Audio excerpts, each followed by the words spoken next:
He was always lots of fun and ready to get into Oh mischief. yes, yeah. We had some. He and I went up with a couple of other people to his uncle's cabin up in Rose City and had a blast. Yeah. Well, he's still full of mischief, if you ask me. Robin Harms, I remember him. Yeah, we played basketball together, football, and we had classes together. Nancy Davis, I know her. She's about a fourth cousin of mine. Really smart and very active in anything that needed to be done. Nancy was there to do it. Nancy Davis, she was one of the town girls, and she's married. She lives up in Lapeer, I think it is. She became a registered nurse. Nancy Davis, I remember her pretty well because her mom was, I think her mom was one of the teachers, and we had typing class together. And Ziggy was class president and student council and everything. He was very popular. Ziggy Lipka, I remember him. I think his parents owned the donut shop. That's where we got our donuts from. No, Ziggy was he was pretty cool. He was cool, smart. Benita Adams, and she lived in town. She was kind of quiet. Right. Benita was very, very quiet. And I'm really a nice girl. But you hardly knew she was around. Benita was, she was quiet. Benita was a quiet type. Yeah, Jim was the quarterback on the football team the year that we graduated. Yeah. Janet Cribbins, she always liked horses. Remember her with the horses in school? Phyllis Chapman, I remember a little bit about her because I ran across her about 20 years ago. You know, I happened to be at the Lammas Hall, and she had baked a cake for a birthday party or something. She happened to come over to burn the cake, and she says, well, I went to school with the Kincaid.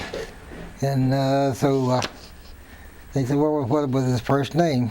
And she said, TC. I said, well, he's outside. So she came outside where I were, and we talked a little bit. Phyllis Chapman. She and I went to school all through kindergarten, through high school together, and she was always a lot of fun. She played the piano, and she lives out on Indian Trail now, and she bakes wedding cakes and all that sort of thing, and she's still doing it out of her house. Celeste Snowden, she was pretty smart and mouthy. And she let you know where she was coming from. Mary Estes, oh, she was always real nice, Mary. Mm-hmm. Her mom was the 7th grade teacher that we had here in New Haven. And her mom just passed away not too long ago. She's in Lansing. Frida Alessandria was my best girlfriend. I don't know what else to say about her. She was just a nice young lady. I enjoyed being around her. She was nice too. She was very quiet, very studious. She was in the commercial class, if I remember right. Kathleen Bickman, yep, she was a sweetheart. I think she made everyone aware that you could have a child and still finish high school. Kathy Bickman, she's still around. She got married while we were still in high school, and almost turned the high school upside down. Johnny was going in service, and they were going to get married before he went in service, and that was not the thing to do back at that time. She was always a lot of fun. Karen Dreyer was a nice friend too. She was one of the New Haven girls. We were kind of separated between the Meade girls and the New Haven girls, but Karen was always a good friend. Marshall was a country kid, but he lived in Ray Center. So unless we had a car or transportation, we didn't get to do much with him. Stan, I remember something about Stan. Stan got me in trouble one time. I walked in the classroom just as I walked through the door, and he hit me in the jaw with an apple. So I went to get it, and just as I went over to his desk to get him, well, Miss Thompson walked in, and all she saw was me after him. She didn't get the other part of it, you know, so she came over And she kind of like kicked me out of school. I was out of school for about 20 minutes, and I was back. Carol Banel, she was a country kid. We'd gone to school since kindergarten. That helps. We had gone to school since kindergarten together. Carol Banel, yeah, she's my neighbor. She's a real good friend. Real quiet, but a nice friend. Yeah, Noel Smith, you know, a very likable guy. He got a scholarship to the School of Mining in Colorado. He got an engineering degree, worked for the state of Michigan Road Commission, and probably, along with Jerry, was either the first or second, you know, smartest kid in the class. Barbara Driltz was one of my best girlfriends. She played the piano. We were competitive in piano. I remember she could write real neat. She quite often copied my paper, and I'd get the B and she'd get the A, and it would be the same answers, but hers looked neater than mine. Barbara Driltz, she's now deceased, a country kid. She lived on the corner of North Avenue and 26. Her parents had a country store there. And she moved out there about in the, I don't know, 6th grade, maybe 7th grade. Raymond Beath, well, I remember a little bit about him. He was really, really smart. You know, he was mechanical minded. Yeah, Ray Veith and I used to chum around. He was in the military for a while. Came back, got a job with Sears as a mechanic, and to my knowledge, retired from there. Lives in Richmond now. And Betty Howard, with her red hair, Spitfire. She was nice, but she had a very short fuse. Don Howard was exactly the opposite. He was very quiet and reserved. Virginia Keene was one of the country kids. She lived out on Fairchild Road. She married and moved to Orlando, Florida. She came for the 50th anniversary. Louis Blackburn. I think we had a couple classes together. Fraser Steiner, he lives in New Baltimore. He was a little guy. He played basketball. Mm-hmm. I don't think he played football. Yeah, but Frazier was like Bob Harms, always ready to get into some mischief. And he was a tool and die maker, owned his own shop. Frazier was a little worm. He was just a little guy, and it seemed like he was always around somebody somewhere.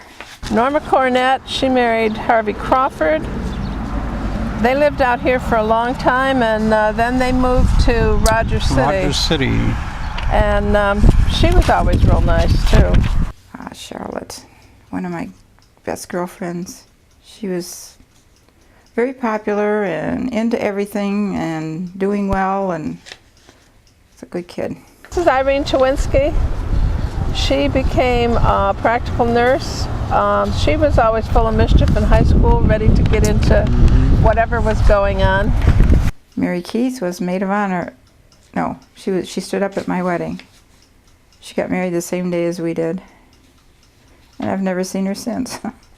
Mary Keith was from Missouri, Poplar Bluff, and she came out when we were in high school, and she was a lot of fun. We always had a good time together.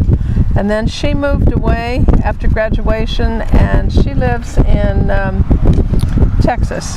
TC, I remember him. He's a good kid. Saw him recently at a hall when I was setting up a wedding cake. Couldn't believe that I would remember him, but who could forget TC? Fred Diener, he was from Ray Center. He was kind of quiet too. I don't think he played football. Didn't play any sports that I'm aware of, no. Okay. Jerry Cutler, he was the smart one too. He had red hair too. He was the brains in the class. Jerry Cutler was our best man, and he was probably one of the smartest kids in our class. He graduated from Lawrence Tech, became an engineer, and he was killed in a motorcycle accident in California. He had like what, 3 degrees? Oh yeah, Yeah, he was well Just degreed. whipped right through the degrees like nothing. Gordon Kibner, that was my #1 partner. we did a lot of things together. As a matter of fact, I ran across him. We were stationed down in Port Benning, Georgia at the same time, and I ran across him. And after that, this was a few years ago, and after that I haven't seen him since. Gordon Kibner, he used to draw a lot, remember? I still have some drawings he made of some horses that we had, and he used to sit down and just start drawing. Well, he was always drawing. And he played basketball. He was a tall fellow. Very artistic. Very, very good basketball player. Yeah, he was a nice kid. I liked him a lot. So we were a mixture of people from all different walks of life who all got along, and I thought, to me, it was just a great camaraderie that we had among the kids, you know, the people in the school, and the community. I mean, it was just a nice, pleasant place to be. You know, we was all close. You know, it was just like one big happy family. You know, it was really close.